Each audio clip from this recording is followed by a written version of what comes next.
আমি এখন আছি মালয়েশিয়ার পেরাক রাজ্যের এক গ্রামের ভিতরে।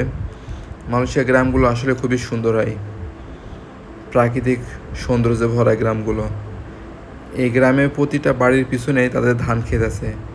মাঠের যত অংশ আছে সব জায়গাতেই মানুষ তাদের বাড়ি বানাইছে এবং বাড়ির পিছনে ধান ক্ষেত বানাইছে। আসলে পরিবেশটা খুবই সুন্দর। আর এখানে যে ধান ক্ষেতগুলো আছে, এরা স্যালো মেশিন দিয়ে ধান সেচ দেয় না।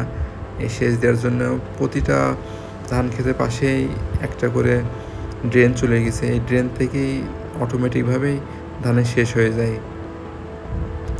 মাঠের সব জায়গায় ভিতরে, মাঠের ভিতরে ভিতরে সব জায়গায় বাড়ি। আসলে এই জায়গায় আসল সৌন্দর্য। আর এরকম জায়গায় বসবাস করে অনেক মজা।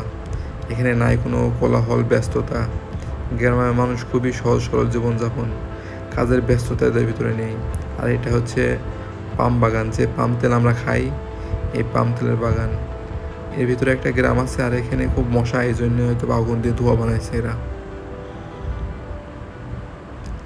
আর মালয়েশিয়ার প্রতি ব্যক্তিরই গ্রামের বাড়ি রয়েছে।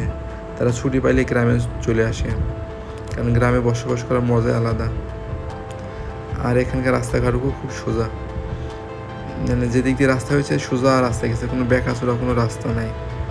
আর এই রাস্তার শেষের দিকে একটা পাহাড় আছে। তো আমরা এখানে একবার গেছিলাম, এখানে একটা ছোট ঝর্ণাও আছে, খুবই সুন্দর জায়গা।